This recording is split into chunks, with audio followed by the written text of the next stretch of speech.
The U.S. midterm elections are just around the corner. On November 8th, Americans will head to the polls in a vote that will determine which parties, Republican or Democrat, control the U.S. Senate and the House of Representatives. Democrats currently control both chambers of government, as well as the presidency, and losing either would significantly inhibit their ability to pass legislation in the final 2 years of Biden's first term. In the Senate, where there is currently a 50-50 split between Democrats and Republicans, with Vice President Kamala Harris as the tie-breaking vote, there are 34 seats up for grabs, with winners to serve 6-year terms. In the House, all 435 seats will be decided in the vote, with victors serving 2-year terms. Are the midterms a referendum on Biden? So let's get to it. As always, we begin with a quick fire round of 30-second each. Is it a referendum of Biden over Trump? Neither. So let's begin with this quick fire round and pick up the debate or conversation right after. Former Congressman Klein, please take the lead.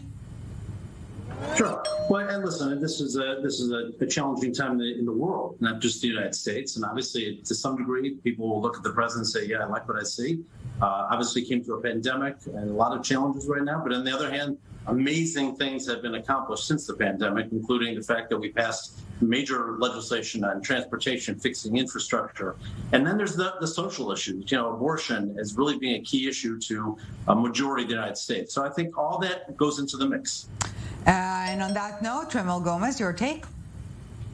Yes, Trimmel, Gomes. And historically, what we've seen, the party in power, the president, he's a Democrat. They usually hold the blame for anything that's going on in the country. And right now, with inflation and so many other issues at play that many in the public are discontent with, that will be put to the president's feet. So historically, it trends that way, that the president is held responsible for the current state of the country, but we'll see how things go with midterms, how voters will react, how they will put their feelings when they get into the ballot box. My apologies, Mr. Gomes. It's like with this piece of bread, it will always fall on the side with the butter.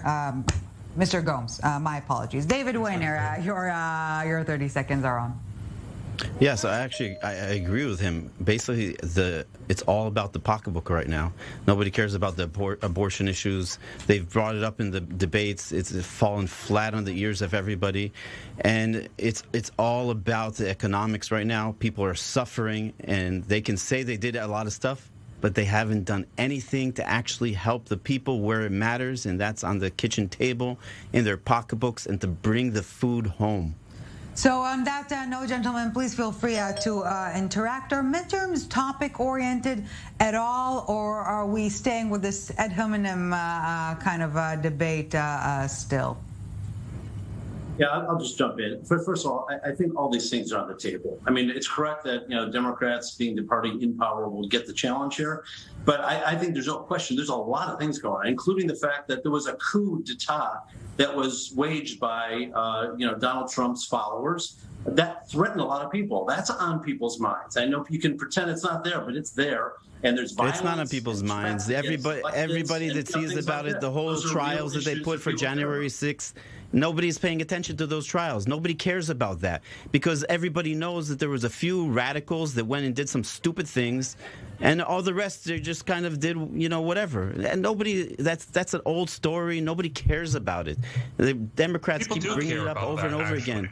If you look at the polling data on it, nobody's paying attention to that stuff. Everybody cares about the pocketbook, about what they're paying at the gas station, about what they're paying in the grocery store. That's what people care about. That's what's hurting people. The stuff in January 6th, everybody, it's old news. It's 2 years ago. Nobody cares about it. Trump is not on the ticket. Who we have on the ticket and who we have as the president right now. But his spirit is definitely hovering above those midterms. We cannot deny his presence in every single race, right, Congressman? Absolutely. No, he's there. He's endorsed candidates. He's laid out his MAGA platform for people. They're trying to elect people that deny elections. 70% of the people running are in that category. This is serious stuff. This is a threat against the United States, not just some Democrat, Republican thing. So when you say people don't care, yeah, there's definitely some people who don't care. But a lot of people do care. And by the way, they don't just necessarily put gas prices on the foot of Biden. They recognize there's a lot more to it than that. So, yes, there's a group of people that are going to vote that way for sure. But there are a lot of people, including the Jewish community in the United States, that's very concerned about the threats against democracy. We have long DNA in terms of when things go bad in institutions, in countries. And even the though biggest threat against democracy are the Democrats right now, not the Republicans. No, but Mr. Gomes, we'll get you in a second. But Mr. Wiener, is the "Where is Nancy" attack on Paul Pelosi a wake-up call for Republicans? Is anyone there saying, well, guys, maybe things are going a bit too far? Well, you could say that, but the guy was not a Republican. If you look at what he actually has, they took pictures of the guy's house. He had a Black Lives Matter sign at his house. He had a LGBTQ thing, a flag with a marijuana leaf on it at his house. The guy was a lunatic. He has no Republican connection. The guy is an illegal immigrant from Canada who was a nudist. He fought for nudist laws in San Francisco when they were banned. This guy, this was news. Again, the media jumping on something that happened to a Democrat and trying to pin it on the Republicans. And the Republicans, when Scalise was shot in 2017, when Scalise was shot by a Bernie supporter, nobody attacked Bernie Sanders. Mr. Gomes, please. It's false what he's saying. This person had intent. He wanted to go after and take Nancy Pelosi hostage and found her husband instead. If you're looking at his social media pages, it shows that his interests, QAnon, and all of these beliefs that has been fueled by those in the Republican Party and lifted up this platform of hate and division. We can go into this, but this is a bunch of nonsense because you can even, if you listen to the 911 dispatcher. Listen to the facts. Facts matter. The 911 dispatcher specifically said that Paul Pelosi said, "My friend Dave is here and causing problems." My friend what would Dave. you do in a hostage situation? How would, if it was a hostage situation, how would he know that his name was Dave? How would you ask someone he said that he said that he called the police from the bathroom with the door closed. No, it's just this whole story is nonsensical. Are you trying to make a case here that this wasn't a threat against Paul Pelosi and Nancy? Is that what you're saying? Are you really saying that? I'm not saying that. That's not what I said. That's not what I said. Don't misquote what I said. What I'm saying is that there is all kinds of things that we don't know the whole story. Let the police do the investigation, not the media make assumptions. Let the police do the investigation instead of making political assumptions for political reasons. That's what's going on right now in the media. I don't think you're interested in the police investigation. I don't think you're really interested. I'm very interested in the police investigation. Happening. There's all kinds of things. Look at the window. Look at the window that was. The news is right out there. Gentlemen, let's move on. We'll stay with the Republican side of the divide for a tiny bit longer. As we've all agreed, Donald Trump is very much present in this race, despite. Let me rephrase it. Is it all about him testing the waters ahead of 2024? From my perspective, listen, I know Donald Trump. I was a congressman. He was my constituent. He used to call me regularly. I know him well. He is going to run unless there's some reason he can't run, legally or otherwise. And he wants to continue to keep his influence out there, which is why he's endorsed candidates from the Secretary of States and Supervisor of Elections all the way up to members of the Senate. And he wants to stay relevant. That's him. That's his ego. That's everything else. He's dangerous because he continues to say the same things he did during the election and leading up to the election. We're setting up for the same problem again. So yes, I think he's running, and yes, I think he has a lot of influence. Mr. Gomes, on the flip side of things, concerns over President Joe Biden's recent very public displays of possibly age-related mental impairments have jumped among voters since midsummer, according to a recent survey. If in August the concern level was 59%, now, according to Issues and Insights, it's up to 64%. Is Biden a burden on Democrats at this point in time? Before answering that, I'd be remiss to not talk about former President Trump in Florida, my current state of residence, and our Governor Ron DeSantis. And there's a bit of conflict going on between the two when it comes to 2024. There's a lot of tension between those two. They're supporting each other. But if DeSantis decides to run, what's going to happen? Will Trump bow down? We know Trump's personality. He will not walk away from attention. So there's a lot going on in Florida, and we'll be talking more about that. But as far as President Joe Biden being a burden, this ageism trope that has been following him, it's been used time and time again by his opponents. By the Democrats. Not allowing by the Democrats. They use it against John McCain. This person who is capable, and of course, with age, there are slip-ups, and that is fine. We have to make room for that. So it's an attack that comes frequently, and it's unfair at times. And it's not about age. Yes. It's not about age. It's about being lucid. So you have somebody like Fetterman, who is not old person like our current president, but he has issues when it comes to his capabilities because of a stroke that he had. It's not about whether somebody is old or not old. It's about how lucid the person is and how they can actually perform in the office. Right now, we see that Joe Biden just can't perform. I mean, you see it across the board. And every single policy that's going out there, he's taking from the extreme left because he has no control. They're controlling him as a Congressman Klein, I can see you nodding. No, I happen to agree with most of the policies. It's not like I agree with everything, but I think he's doing just fine. I think it is not about age. It's about confidence. Well, the American people disagree with you. I'm sorry to tell you. Can I speak, please? Can I speak, please? I think he's competent. I think he's doing a good job. Yes, occasionally he slips up on language. He's been doing that for 50 years. But I think the outcome... It's not just language. Him walking around aimlessly. Mr. Weiner, let's allow Congressman Klein to conclude, please. Thank you. The passage of legislation dealing with transportation and Medicare prescription drugs and all these things, these are really important for the United States. And those are good things. They're not bad things. I think they're very positive for Joe Biden and the Democrats. Okay, Mr. Weiner, in the 40 seconds we have left for the first part of the debate. What's that? Sorry. No, you wanted to chime in. You have now 20 seconds left until we take over. Sorry. Yeah, I was saying it's his policies are awful. The American people disagree with his policies. If you look at what they were talking about when it comes to Ron DeSantis versus Trump, I honestly don't think he's going to run. If you look, he's back on Twitter. Have you seen him tweet anything lately since he got back on? He hasn't. It's not something that's interesting him. Well, and also it's important to know that the GOP House does not necessarily mean a Republican White House in 2024. Okay, on that note, we're taking a short break, but when we get back, we continue to zoom in on the races to expect or to watch, rather. A couple-minute break, and we're back with the rest of the summit.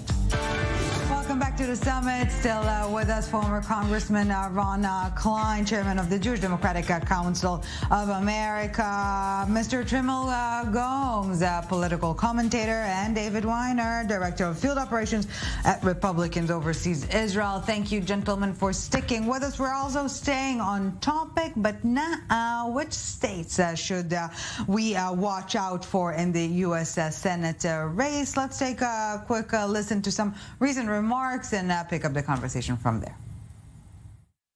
It's going to shape what this country looks like for the next decade or more. Not a joke. Let's be clear. This election is not a referendum. It's a choice between two vastly different visions of America. Imagine if we lost that and our majorities in the House and the Senate. That would mean that big lies and extremism would rule the day. That's what will happen. We're going to keep all 21 that we have up. I think the hardest has been Pennsylvania, but Dr. Oz will win against Fetterman. But we're going to pick up Georgia. We'll pick up Nevada. So let's get to it. What could be a potential game changer in those swinging states? What states? We can start with that. Another 30-second round each, and we dive back into the conversation later. Mr. Gomes, please take the lead.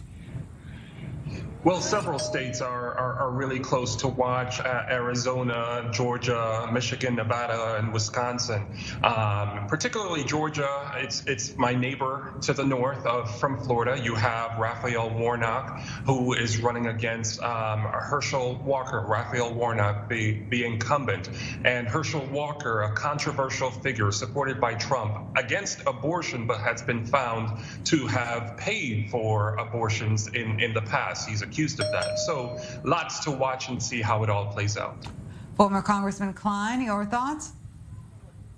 Yeah, I think Pennsylvania close, and that's a pickup if Fetterman beats Oz. Georgia, I agree with. Arizona is also closely watched. I think Mark Kelly will probably win, but it'll be close there. Wisconsin, Ron Johnson, incumbent against Mandela. I think that's a close race. So Johnson's probably slightly up right now, but it's all about turnout. New Hampshire is another state that looks like it's going to stay with the Democrats, but you're literally talking the possibility of one vote either way, 51-49 or 50-50 again. Yeah, feels quite familiar for those here in Israel waiting on Election Day in a few hours. David Wiener, your thoughts? Yeah, I think we're talking about the Senate, but the House is definitely going to go Republican. The Senate, I think Georgia is definitely interesting. Pennsylvania is also interesting. I actually think New Hampshire will go Republican, even just because of the governor race. I think it's going to pull it there. And I also think that Wisconsin is also definitely also interesting. But we can see that they actually, I think the Democrats had a very, very bad pool of people this time around, though. So 4 years of tight yet convenient dominance of the House. Did the Democrats use their time on top wisely? What is the biggest achievement or achievements, plural? And when it comes to Republicans, if and when they take the lead, they're planning, obviously, to torpedo some of Biden's administration policies. What would be their first target, Mr. Gomes? If you're hearing from Democrats, of course, some in the party, they were split with the pace of the Biden administration on certain issues like climate change. And when you have younger folks, elected officials who are Democrats wanting to see more swift action, more aggressive actions on those issues. But of course, on the Republican end, everything that the Democrats have been doing is bad for the economy and country, and they'd like to see them out. So on the Democrats' end, it's like, split within the party, and Republicans would like to see everyone get thrown out the door, but we'll see what voters have to say about that. David Wiener, what would be goal number one for a potential Republican House? No, so I think the Republicans, the biggest problem for them, even if they win the House and Senate, or even if they just win one of them, is the fact that whatever the Democrats can't get done, they'll just try to push it through executive orders, which is what they did with the student loan issues. That's what they're doing with other things as well. And that there's nothing really that the House or Senate can do about that. I think the interesting thing is that you have somebody like Elon Musk who's actually been destroying any sort of thing when it came to the environment. He's been doing fantastic things for the environment, but the Democrats just don't want to face it because he's a very free speech and he's a very open market person, and he's kind of leaning more to the right as we go on and on. And speaking of that point, exactly, timing is everything. Congressman Klein, Musk's takeover of Twitter, what does it entail when we're talking about the midterm race? I don't know if it'll have necessarily anything over the midterm, but I think clearly there's a big question about what he's going to do with Twitter. I mean, it's a platform of major consequence. Free speech is great. I think we all believe in free speech, except when it becomes hate speech and there's no limitation on it. It's not just Twitter, it's the other ones as well. So I think whether you're Democrat or Republican or Independent in the United States, those of us who are concerned about the hate speech that's going on, and if it's just going to go on in an unmitigated way, that's very dangerous for the Jewish community, for a lot of other communities in the United States. And another concern is meddling. How real is this fear? Is this concern? Yeah, I think it is. I mean, in terms of meddling in the election. Okay. Yeah. Yes. Yeah. It's very much a concern. Yeah, I was going to add to that. Go ahead. Go ahead. No, I was just going to say, I think there's a lot of concern that, the setup for this election starting to look like the last election. Like, if I don't win, then the election was stolen. That is a very dangerous institutional threat. And whether it's social media, that's used. It actually happened in the last two elections. Don't forget that Hillary Clinton also said the election was stolen. So.